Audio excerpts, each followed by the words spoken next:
BJP ప్రభుత్వం కేంద్రంలో ఉన్నటువంటి ప్రభుత్వం నరేంద్ర మోడీ గారు మహిళా పక్షపాతి 33% రిజర్వేషన్ అని చెప్పి మహిళలని గౌరవించే విధంగా ముందుకెళ్తా ఉన్నామని చెప్పేసి ఏ విధంగా అయితే వాళ్ళు చెప్తా ఉంటారు. నిన్న జరిగినటువంటి సంఘటన ఏదైతే ఉందో మరి నిజంగా అది మహిళలను గౌరవించిన విధంగా అయితే లేదు. దీన్ని మేము తీవ్రంగా ఖండిస్తూ ఉన్నాం.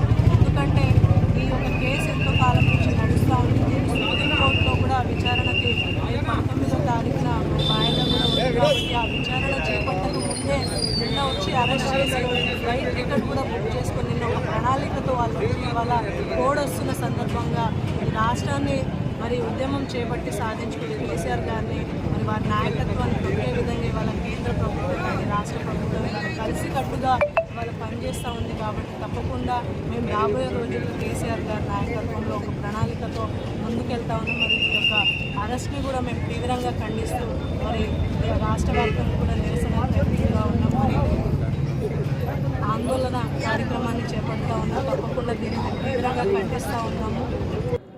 నిన్న ఈడీ పేరుతో గత కొన్ని సంవత్సరాలుగా నానబెట్టి బీజేపీ ప్రభుత్వం ఇవాళ అరెస్ట్ చేస్తాం, రేపు అరెస్ట్ చేస్తాం, నిందితురాలు కాదు అని ఒకసారి లిక్కర్ స్కామ్లో ఉన్నారని కొంతమంది వాళ్ళే క్రియేట్ చేస్తూ సెంట్రల్ ప్రభుత్వం బీజేపీ ప్రభుత్వం అప్రజాస్వామ్యంగా నిన్న ఒక ఎమ్మెల్సీ అని చూడకుండా, ఒక మహిళా సోదరిమణి అని చూడకుండా కేంద్ర ప్రభుత్వం వాళ్ళు చాలా దుర్మార్గమైన చర్య తీసుకోవడం, అరెస్టు చేయడం చాలా దుర్మార్గం. ఒక నోటీసు జారీ చేయకుండా ఇవాళ కేసు ఉండే ఆ కేసు కూడా అటెండ్ కానివ్వకుండా ఇవాళ బీజేపీ చేస్తున్న అక్రమాలు ఇంత అంతా కాదు, ప్రజలు గమనిస్తున్నారు.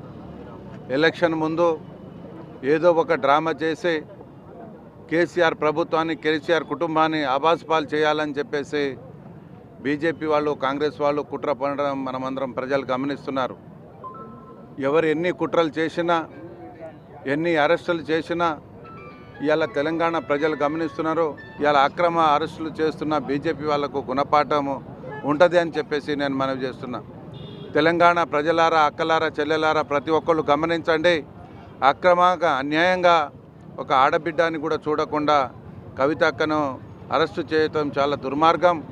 బీజేపీ చేస్తున్న ఈ కుతంత్రాలు ప్రజలు గమనించాలని చెప్పేసి నేను మనవి చేస్తున్నా. రాబోయే ఎంపీ ఎలక్షన్లో ఏదో చేసేసి ఏదో చేయాలి అని చెప్పేసి ఇవాళ బీజేపీ వాళ్ళు ఇవాళ దీన్ని శవాల మీద పేలాలు ఏర్కోవడం, శవాల మీద రాజకీయం చేయడం ఇది దుర్మార్గం. కేసీఆర్ కుటుంబాన్ని అబాస్పాలు చేయాలని చూస్తున్నారు. బాల్ను ఎంత గట్టిగా కింది కొడితే అంత పైకి ఎగురుతుంది. దయచేసి గమనించని. ఢిల్లీ మెడలు వంచి సాధించిన కేసీఆర్ తెలంగాణ రాష్ట్రాన్ని సాధించిండు. ఏదో పెద్ద లెక్క కాదు మాకు. ఈ అరెస్టులు కావచ్చు, ఈ కేసులు కావచ్చు, ఇవన్నీ మాకు లెక్క కాదు. దయచేసి మేము ఈ రాష్ట్రాన్ని ఎట్లా కాపాడుకోవాలనో, మా ప్రజలను ఎట్లా కాపాడుకోవాలనో తెలుసు. కాబట్టి ఇప్పటికైనా కేంద్రము బుద్ధి తీసుకొని మీకు సిగ్గు శరాలు ఉంటే దయచేసి ఒక మహిళని చూడకుండా అరెస్ట్ చేయడం ఇది చాలా చాలా చాలా అసలు బాధాకరం.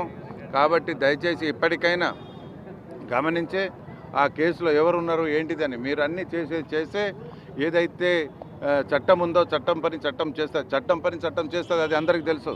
కానీ మీరే కవితక్కను ఇవాళ అరెస్ట్ చేస్తారు, రేపు అరెస్ట్ చేస్తారు, కేసు లేదు అన్నీ మీరే మాట్లాడినారు. మీరు ఏదైతే మాట్లాడారో ఆ మాటల ప్రకారమే చూడండి. మరి ఏడీలు బీడీలు ఉన్నాయా? మీరే దేశాన్ని నడుపుతున్నారు, నాశనం చేస్తున్నారా?